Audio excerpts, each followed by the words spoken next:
allegiance. To the flag of the United States of America and to the republic for which it stands, one nation, under God, indivisible, with liberty and justice for all.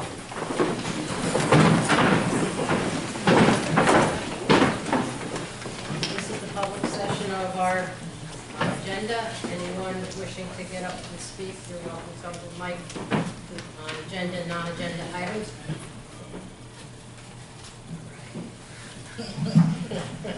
Must be all friends. Yeah, really. At this time, we would like to have, I believe, who's presenting? Okay, Donna Pitts, please. Good evening, thank you. I don't know if it's, yeah, it's on, but I don't really need one, but. Thank you, Ann, because Ann really came to the counseling advisory committee meeting and really loved the work that the counselors were doing and asked us to speak to everyone tonight. So thank you, Mr. Carmelo, Dr. Watson, Mr. Hoteling, Mr. Abbasi, and Board of Education. It is my proud privilege to introduce some members of our Troy social emotional staff. They're representative from different buildings in our district. They had a collaborative effort. It was open to all of our social workers, counselors, and school sites to assist with this presentation. They will keep it short, but there are 7 people who are going to do the speaking, so I'd like to introduce those folks. Jen White, school counselor at School 2. Ryan Meikle, high school guidance. Beth Partridge, social worker at Carroll Hill. Brad Casper, guidance at the high school. Marissa Reamer from School 2, social worker. Danielle Neri, social worker at the high school. Thomas Danzaro, school psychologist at the ALP. I'll turn it over to Jen and Ryan. I'm really proud of all their work. I'm sure you'll enjoy their presentation.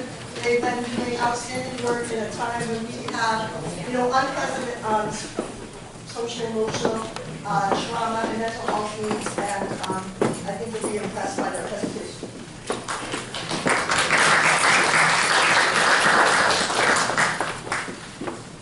Well, thank you everyone for having us tonight. We're honored to be here.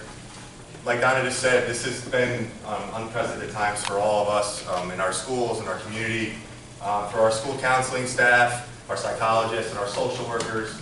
We've been faced with different challenges these last couple of years, things that we've never seen before, and we've been forced to adapt, to change our programming, and to overcome certain things to make sure that we're reaching our students in different ways and meeting their mental health needs. And all the other challenges that they've been facing these couple of years, including the community as well. We've had to, like I said, we've had to grow and adapt, and we wanted to highlight today just some of the things that we've been doing as a staff across the district. So it's a snapshot. It's very hard to get everything out there.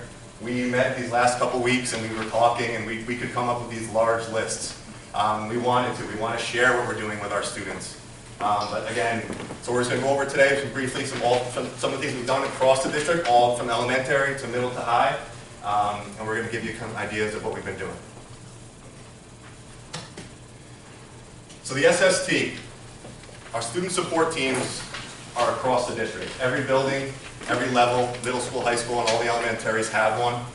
It's collaborative in nature, and it's made up of our psychologists, or everyone up here now, our administrators from the buildings. This is where we really reach the students individually. Where are our kids having problems? And it's focused on, and the individual piece is the most important part. We find students from our teachers, from our staff, from our administrators. We find those students that are in the most need, and then we bring these to the SST and try to find out the best way to bring in interventions to help them.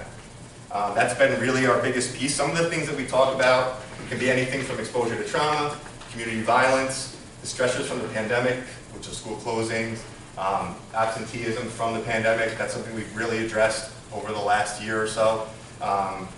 Also, this comes back to things that we've been doing for pre-pandemic, which is just adolescent development, poverty, things that we've seen for years that we're trying to address individually with our students and families. So the process of referral from a teacher or staff member, and then that comes to our SSTs, and then we develop a plan to do what's best to get those students back on track. These interventions are created and communicated with all parties. We make sure that we hit them all before we move on, and they're brought back up each SST meeting. So those are held every 2 weeks in the high school. They change with each school does their own kind of initiative of how they implement them, but we all have them, a monthly goal that we meet, to make sure we hit all those needs. I'm going to talk about the elementary supports with Beth over here. So our supports and services are divided into two categories tonight. They're either direct services or indirect services. Direct services are supports and services that are done to or with students directly, and indirect services are done kind of on behalf of students. So that's going to include more of like the meetings and the planning and the collaboration with other stakeholders. But some examples of what we provide kind of school-wide, we use social emotional learning, K to 8, so kindergarten through the middle school. We use Second Step for that, social emotional learning. We push into classrooms to teach skills. We teach students to manage their emotions, learn and practice empathy, problem solve, achieve their personal goals, including growth mindset. So that's our social emotional learning. We have community rebuilding lessons and community circles, restorative practices. That has been something that most of the schools have been doing more and more of the last 2 years too. And community building has been so important over the last few years, as it always was, but we were really realizing how important it is to be engaging with students and having them feel empowered and like they're part of the school communities. The restorative practices, we'll hear a little more about that later too, but that's proactive for community building, building relationships. It can also be used as a process to repair when there may have been harm done in a certain situation, maybe between students. Another service that we do with support is check-in and check-out. This can be done informally, where adults are just kind of checking in with students day to day, from time to time, or it can be more formal, where an adult, a designated mentor, checks in on a student. Maybe there's kind of like a goal for the day, and the student has to work on something, and they check out again at the end of the day. We provide individual or group counseling. Some of the topics for that include maybe social skills, coping skills, or self-regulation, executive functioning, and growth mindset. Sometimes counseling is provided as a service according to a student's IEP also for special education students. We also have to be involved in crisis response.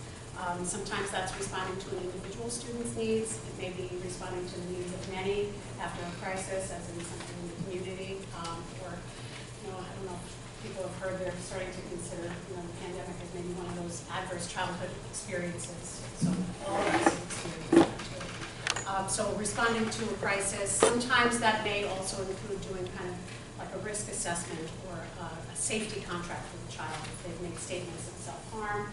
Also, that would include communication with the family, developing a plan together to keep the child safe in that situation. We're all trained to be able to do that. Social workers, psychologists, and school counselors too. As Ryan said, this is a snapshot. So there's more of a list here for our direct services. Beth is going to talk about indirect. So indirect services is really anything that needs to be done that meets student, family, staff needs in order to support the implementation and access to the direct services. So, and direct services are best supported by developing effective partnerships with families and school staff, as well as community providers. I feel like that is the foundation of the work and effort that goes into indirect services.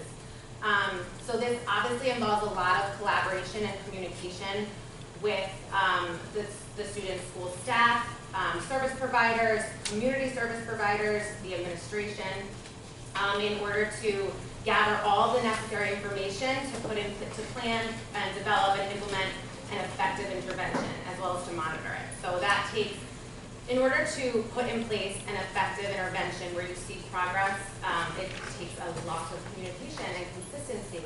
And that might look like structured meetings, like on a monthly, weekly basis, or it might look like consultation as needed. So we work a lot with families to assess and identify those needs that specifically impact the student learning, and then to help them get set up with outside services that best meet that need. We often act as a liaison between the family, the school, and the community providers. I feel like we have a really, we get a lot of information because we're with, it's a controlled setting, and we're with the students for a lot of time all day, and I feel like the best outside mental health support is provided when we're working together as a team, and they're getting the information from the parent, they're working with the families, they're getting the information from us.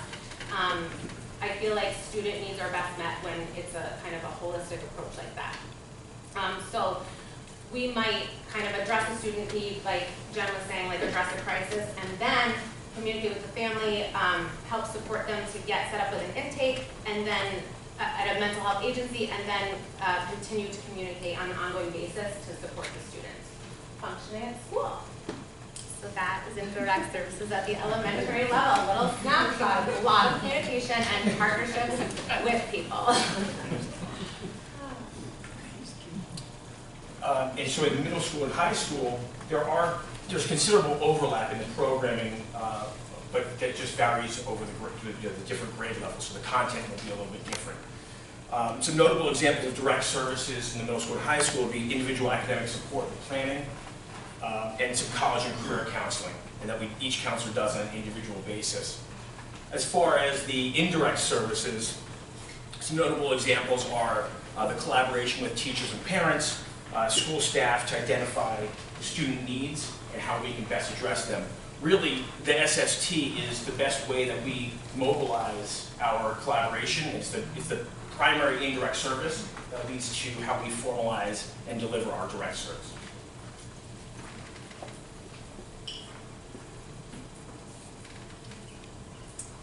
So up here are some of the different social emotional initiatives that we do throughout the district. Specific to the high school, we have a Regeneron STEM Academy that is a 9th grade cohort who might be interested in STEM careers, and they pair with them with a Regeneron mentor who are exposed to real life examples. And the other one is the Creative Careers with the Detroit Arts Center downtown, and that is another career-based exploration program that we offer to students who might be interested in the various arts. We get lots of exposure through that. So throughout the district, we utilize a wide variety of strategies in order to work with our students on identifying their feelings and helping them with emotion regulation. Many were listed and discussed earlier, and I'm going to kind of expand on a few and give some specific details. So second step is our district-wide social emotional as well as bullying prevention curriculum. Is used kindergarten through 8th grade. That is how long it is offered to us, so we use it every year that it is offered to us. They are weekly lessons, and they include topics like emotion identification and coping tools, empathy and kindness, problem solving, and growth mindset. And they're taught in the classroom with the support of the classroom teachers. That way there's a common language, and that way it's a language that's utilized throughout the day, throughout the year, and not just something that like a counselor comes in and teaches for a half hour and then leaves. As well as School 14 teachers actually teach these lessons themselves, which is really awesome. So we really want it to be seen as not something that just happens when we come in, but really just as a common part of their development.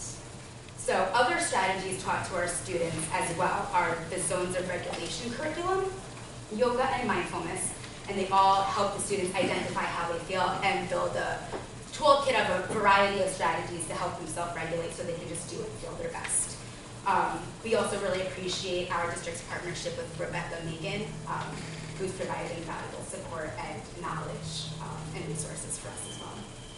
So additionally, we promote mental health awareness through classroom lessons, teaching about healthy habits and coping skills, school-wide initiatives, and providing information to our families as well. Throughout the district, like Jen had mentioned, we are also implementing restorative practices, and that is proactive and also responsive community circles, conflict resolution, empathy building, and providing a layer of accountability for our students. The practices help to build relationships and trust, repair harm, and respond to crises such as community violence. At several schools, the social emotional staff are working with the teachers to help build their capacities in restorative practices as well. as we continue to build our capacities in this state. As a district, we seek to empower students, affirm their identities, develop empathy, and elevate historically marginalized voices. This is a part of us being committed and working towards equity for all of our students and our families. At School 2, which is where myself and Jen work, equity and cultural competency kind of is illustrated and shines through some of our school's initiatives, which includes helping students build positive self-identities that allow them to feel confident, empowered, and valued. And we do this through a series of lessons that we create on hope, resilience, self-care, and advocacy. Hi everybody, so I work at School 12. I want to highlight 2 programs we currently have going on that are really helpful for our students' mental and overall health. The first is every Thursday, me and another staff member take a group of students to Higher Ground Farms, where students receive equine-based therapy. So students oftentimes have never been around horses before, 1,000-pound animals, oftentimes very intimidated. But it's just amazing how you can see students who can be so difficult and angry during the course of the school day get up there. They're willing to drive 45 minutes up there with me. And it just seems so natural. They seem so happy and free. And it really makes a big difference when they come back to school as well. Another program we have currently going on is Jordan Canizeri, former standout football player for Troy High. We go up to work out with him in Clifton Park every Tuesday and Wednesday, and he puts us through a pretty good workout, but also teaches us about health and nutrition as well. So when we think about mental health, that's where it really starts with is physical health and a healthy mindset as well. And just one other thing before I finish, I want to thank you all. We have a social worker at School 12 this year, and it makes such a huge difference. Really appreciate the commitment to our students, so thank you for that.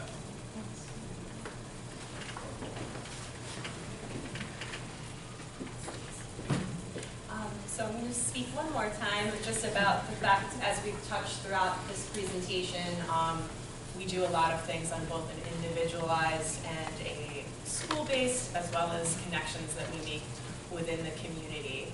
So in terms of the community engagement piece, we have been working very hard to build valuable relationships with different community agencies. Some of those agencies include Unity House, St. Peter's Crime Victims, Trinity Alliance, Urban Grief, both Rensselaer County, Probation, CPS, Start Children's Center, Mental Health. So through all of those different engagements, we are able to best serve our students and their families. And in many ways, we are kind of like the gatekeepers to some of those relationships and building those bridges. So that was our large snapshot. We really do appreciate the time that you've given us tonight. We're very happy to be able to present and share our direct and indirect services with everyone.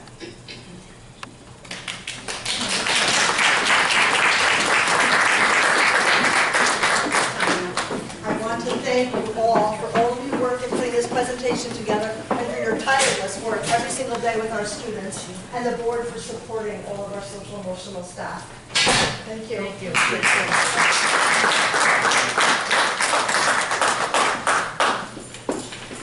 Outstanding job. Thank you, everybody. Some superstars up there, but thank you to the board for your commitment to this social, emotional, and mental health of our students.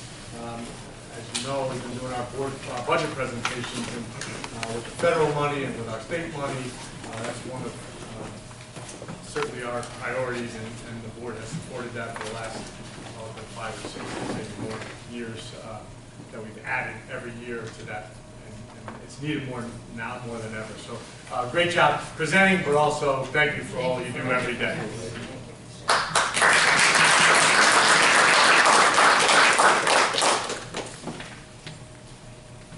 Okay. February financials. Sam? Hi, Sam. I didn't see you down there. I'm not as fun as that. No. February financials, the budget transfers this month were minimal.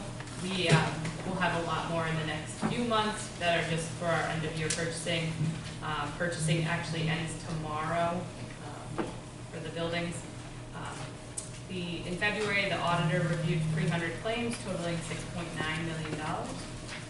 In the general fund, we're projecting a small surplus, around $1 million. But once we stop purchasing, we'll be able to get better projections for you. The grants, we are starting to submit our request, our FS25 funds, and everything is going to go. Supposed to freeze purchasing as a 450.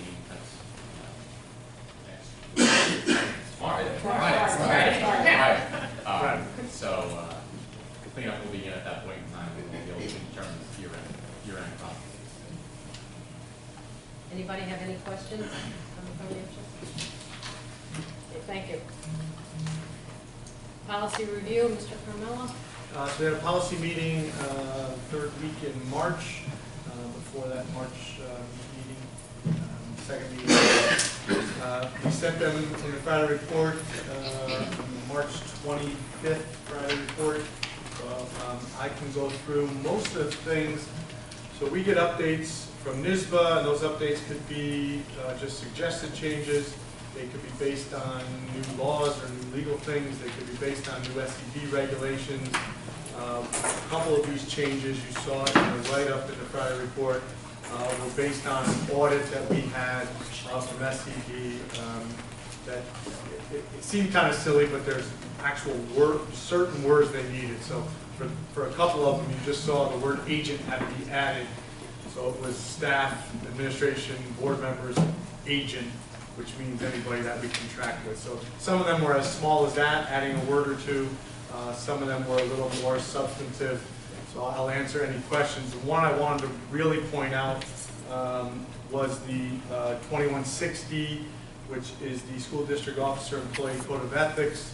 There wasn't much to that change, but one of the things we're going to bring back, and we try to do a little research, not positive why it went away, but the board and myself, we used to sign something every reorg meeting that with the Code of Ethics on there, and so they're listed there on. I can't tell what page that is,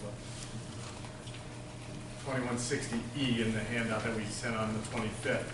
So there's 10 or 12 bullets. I'll attend all board meetings and so far as possible, become informed, render all decisions based on available facts. There's a bunch of things that you have to agree to. And we stopped signing that for some reason, but we're going to, the policy committee, which was Ann, Ebony, and myself, thought it was a good idea to bring that back. So that's one of the ones I asked you to review. If you haven't, 2160E is the exhibit that we would actually be signing. Again, most of the other things were either self-explanatory or just kind of word changes. So I don't want to go through them all unless you have questions. We'll actually vote on these. This is just a review for the board. So if you haven't had time, you can go back to that March 25th Friday report, take a look. You can certainly call me or send me an email if you have questions. But they were all listed in that March 25th Friday report. So on the 26th, these will actually be voted in, the changes. So we would have to make sure Teresa adds that policy to our reorg meeting to Yeah, distribute. once it's approved on the 26th, it'll become part of the new reorg. Any questions? or comments? I have a question about the 2111, but you haven't mentioned that yet. So yeah, so 2111E, it's related to the 2160.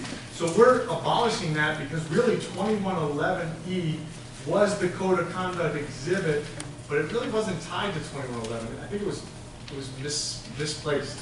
So 2111E is going to be abolished and replaced with 2160E.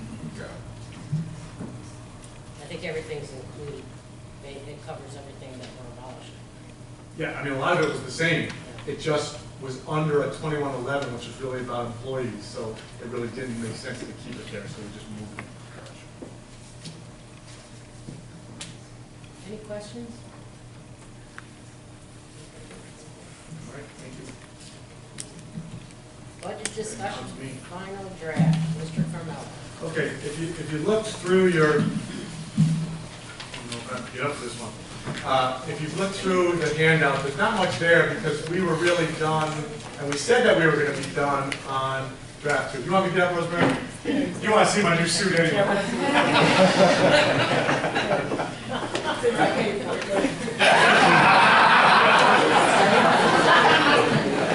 She said she paid for it. I appreciate it, too. So there's not much here. We were hoping when we did draft 2, that, and we said at the end of that, that we were pretty much done at that point as long as the state came through, and they did. So there's our mission statement. We'll provide a strong educational social foundation to graduate all students college and career ready. And I guess before I talk about this, I'll just talk quickly about what the state, so remember most years, the governor, who Governor Cuomo at the time, would come out with an 8 number, which was way too low. We would talk for a couple of sessions about that. The Assembly and Senate would come. John McDowell came this year with a whole different message. The Senate and Assembly would come, they'd go up higher, and then there'd be somewhere in the middle that, and we'd be waiting and waiting for that number. Well, with the promise to phase in the foundation aid over 3 years, we kind of were given a heads up of what our number would be, and the governor went with that number. So when the Assembly put their one-house bills out, the number pretty much matched. So we weren't really that concerned.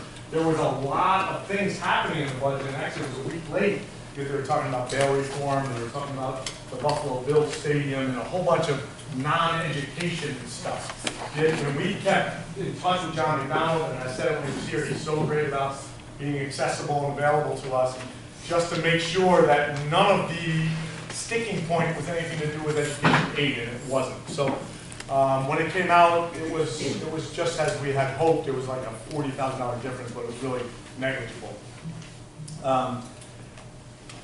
The one thing that was included in it, and it's not something that really bothers us this year, but it's something that Adam and I were talking about again today. There was 2 webinars today. This did a budget webinar, and this budget one, just about the state budget to go through all the details, so we watched them both. And you know, one of the things that's sticking point is there's still 45% of the districts in New York State that are above the formula.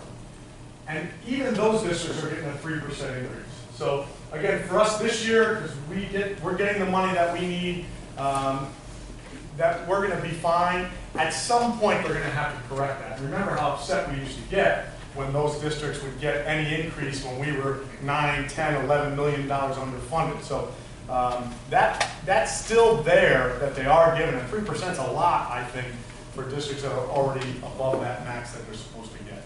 Other than that, yeah, that'll be something we're going to get supposedly that 3rd year of the phase-in next year, so it'll be something we'll worry about a couple of years from now. At that same time, the federal money will be going away, so we'll be planning for both things as we go along.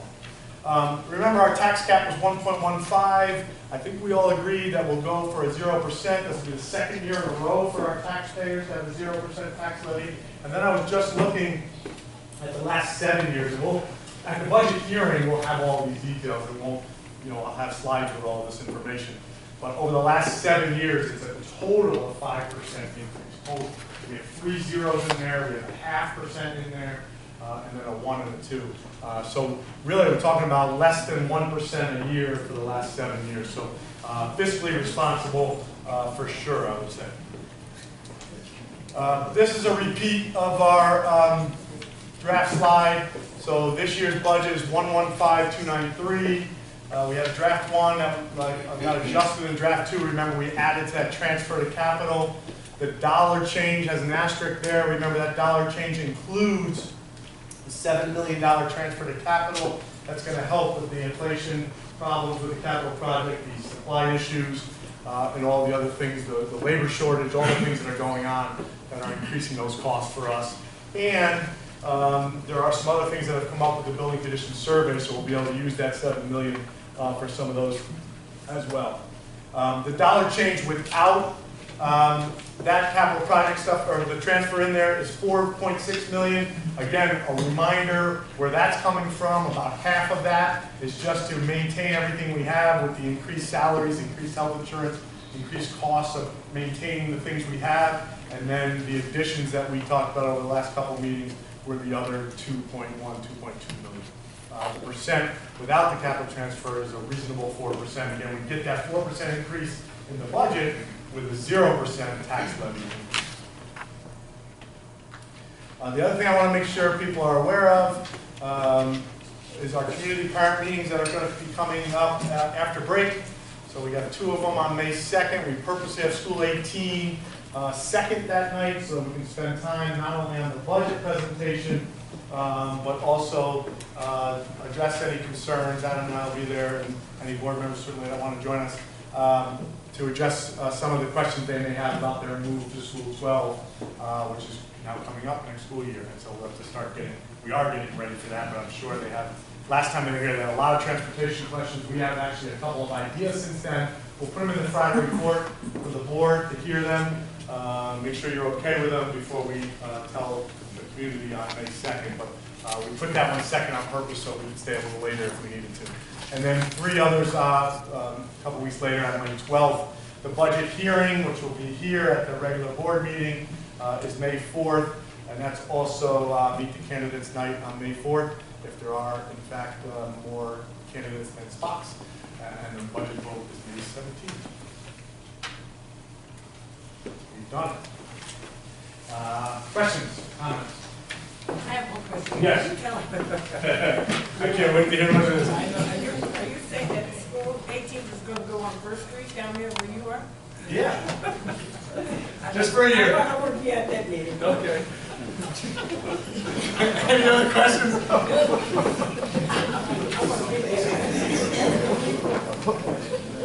Thank you, Mr. Carmelo. You're welcome. Thank you. Appreciate the support.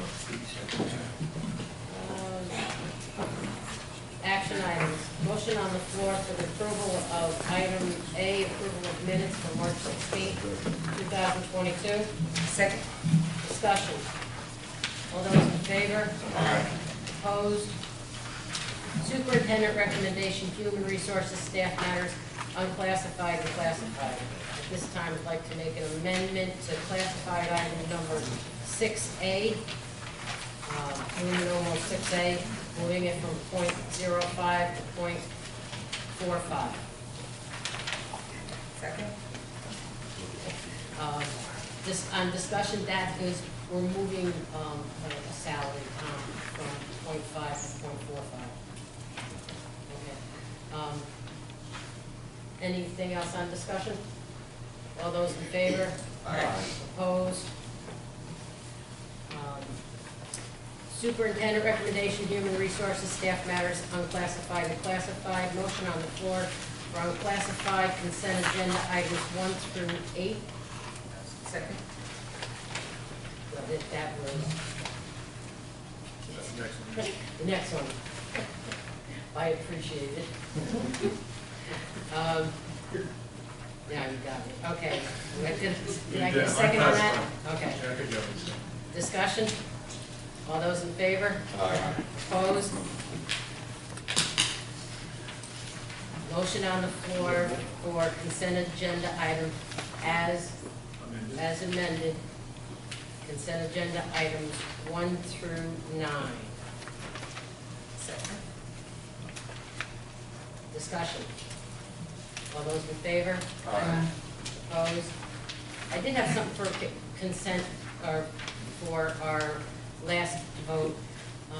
I want to thank Roy Stiles and wish him well. Oh, is he on there? Yeah, and wish him well. So you guys already voted him out? Yeah, we already voted him out. He's not here. Can't even make fun of him. So I do wish him well, and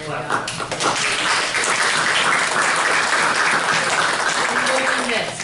He will be missed. Okay.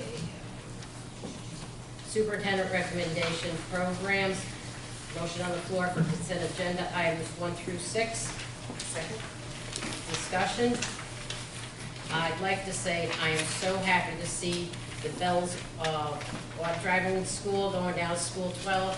And what really made me happy was to see that the entire package was there. I mean, the kids don't have to pay for the permit, for their driving lessons, for the 5-hour course, because that's what happens. These kids get to the point and then they drop the ball when a big chunk of change has to come. So I'm so glad that this is going to follow through for these kids. So That's a big thing when you listen to all these kids, so I'm glad that we could do this. Let's see, all those in favor? Opposed?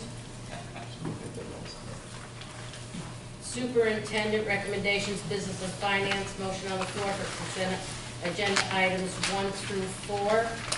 Second. Discussion? All those in favor? Opposed?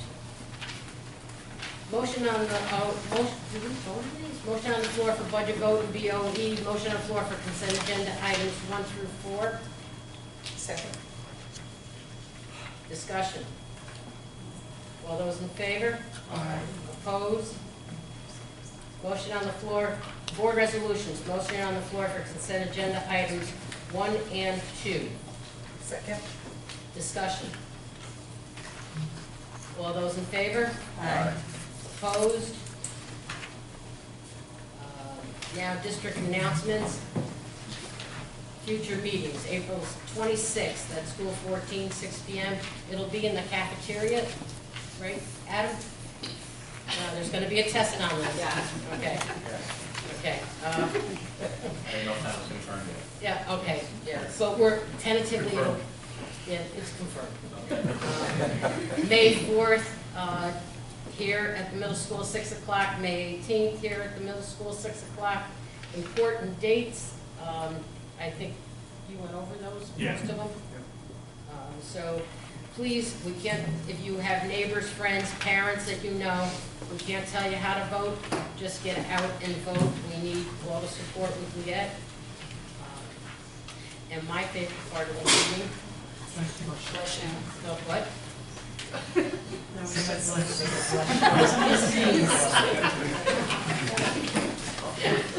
I'm so used to people's. Okay, my good news, everybody. We are pleased to announce that the Durham Bus Tracker app is now available for families to download. My Facebook page blew up when I shared this. I mean, families are going crazy, so it is such a welcome event for so many parents that call board members when their buses don't show up and we can't help them. Now we can say, download this app. This free app allows families to track the child's bus, including arrival time at the bus stop in near real time. Thank you to Mario, our technology staff, and our partners at Dunham School Services. Durham.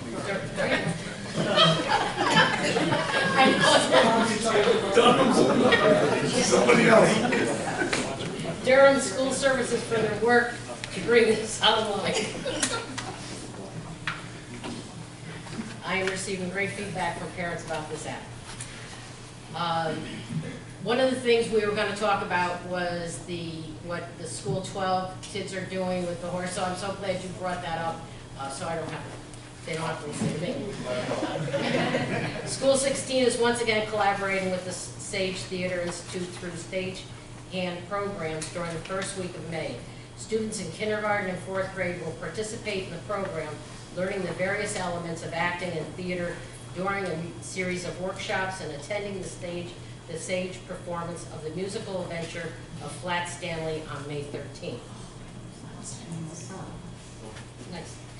Senior Olivia DeCitis struck out a Section 2 record 27 batters in a 12-inning softball game on Wednesday, April 6th against Burnt Hills.